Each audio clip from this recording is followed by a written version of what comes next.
Ini dia arsiteknya, Mr. Argo. Ini arsitek pembangunan studionya, sedang mencari sikunya.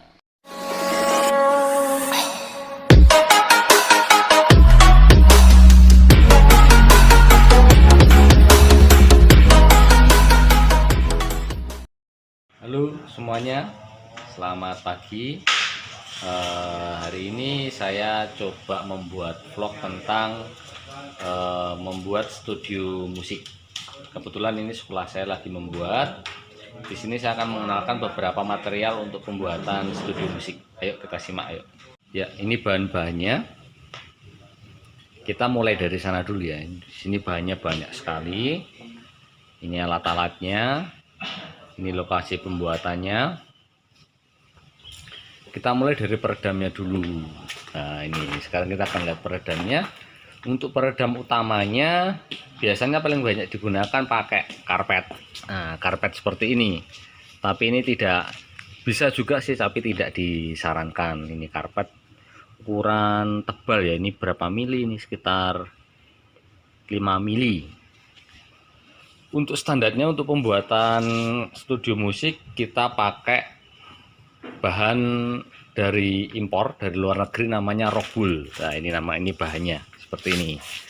Kita bisa lihat nih, ini material rockwool. Ini biasanya untuk yang tipis, yang ukuran di bawah 60-80 bisa digunakan untuk hidroponik. Nah, ini materialnya. Ini berasal dari batu dibelah, terus dibuat serpian kecil-kecil, jadilah rockwool. Ini kita lihat spesifikasinya. Ya, ini spesifikasinya yaitu Cool and Comfort SL940 rockwoolnya. Nah, ini diproduksi di Malaysia ini ya. Nah, ini kita bisa lihat kepadatannya 60. Nah, ini produksinya Malaysia. Normal density-nya 60, thickness-nya ya. Ini kepadatannya, thickness-nya 50, kepadatannya 60, lebar 60, panjang 120. Jadi untuk disarankan untuk pembuatan studio musik idealnya memang kita pakai bahan rockwool karena tingkat penyerapannya bagus, juga tahan api. Jadi ini tahan api. Berbeda dengan kita pakai karpet. Kalau kita pakai karpet seperti ini mudah sekali terbakar, juga tingkat penyerapannya juga tidak seefektif rockwool. Jadi rockwool ini modelnya seperti papan. Nah, seperti ini kita bisa lihat. Nih. Nah, nanti seperti papan ini kita bisa tempelkan di dinding. Nih. Nah, ini ada beberapa macamnya. Nah, ini. Nah, nanti kita bisa gunakan. Jadi saya sarankan memang untuk membuat studio kita pakai jenisnya rockwool. Nah, seperti ini. Ini kalau kita bisa dilihat di tutorial pembuatan rockwoolnya, ini berasal dari batu ini. Batu dibuat serpian akhirnya bisa muncul seperti busa seperti ini. Ya, kita ke bahan berikutnya. Untuk bahan berikutnya ada macam-macam. Di sini saya perkenalkan satu persatu. Ini ada triplek, ya. Ada triplek. Ini apa ini ya? Ini MDF. Untuk MDF ini lebih mahal sih harganya. Untuk per lembarnya lebih murah triplek. Ya, ini MDF. Nanti bisa ditanya di toko bangunan, yang jelas harganya lebih mahal. Ya, kita lanjut. Ya, ini triplek bahan-bahannya. Ini triplek.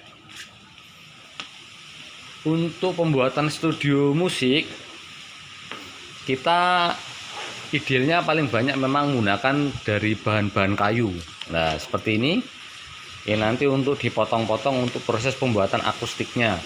Untuk jenis balok-balok kayunya kita menggunakan jenis apa ya? Kalau kita bisa lihat di sini. Kalau di luar negeri ini mungkin namanya apa ini? Siprus ya. Ya, ini mungkin namanya siprus, tapi kalau di mana ini? Di Indonesia atau khususnya di Jawa, ini namanya jati londo. Nah, ini. dari model apa ini namanya, seratnya bagus ya. Ini serat-seratnya ini bagus nih. Jadi nanti dipotong siku dengan alat-alat yang canggih. Nah, ini jadi seperti ini alat-alatnya, maaf, kayunya. Ini namanya adalah Jatilondo, atau kalau di luar negeri ini jenis cemara, Cyprus namanya. Bisa di browsing di YouTube, namanya Cyprus, kayu Cyprus. Ini biasanya juga bisa digunakan untuk pembuatan gitar akustik, biasanya bisa pakai ini. Lalu ini juga ada jenis triplek yang tebal, namanya meranti ya. Ini tebal. Kalau meranti harganya memang lebih mahal, tapi ukurannya sudah presisi. Jadi ada ukuran pastinya di sini. Ya. Nih. Ini sudah dipotong-potong nanti untuk pembuatan proses akustiknya. Ya, ini ada arsitek-arsiteknya ini. Nah, ini Mas apa ya? Mas Bocil. Nah, ini juga apa Pak Guru?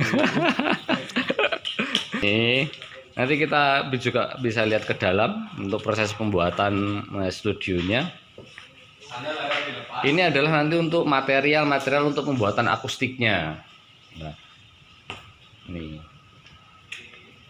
ini alat-alat untuk pemotongnya ya. Ini seperti ini alat-alatnya ya. Kita idealnya memang menggunakan ini ya. Nah, ini proses pemotongan. Ini alat gerajinya. Ini untuk memotong triplek ya. Ini pemborongnya dari Jogja ya. Ini kontraktornya dari Jogja. Jadi nah, ini untuk alat-alat pasahnya. Ini untuk meluruskan kayu-kayu ini seperti ini. Kayu ini bisa lurus seperti ini karena melewati sini. Nah, nanti kita proses jadi kayunya bisa lebih presisi, lebih siku kayunya ya. Ini ya, ini untuk alat-alat pertukangannya. Di sini ada bor ya. Ini ada untuk alat pasah ya. Jadi ini alat-alatnya ya.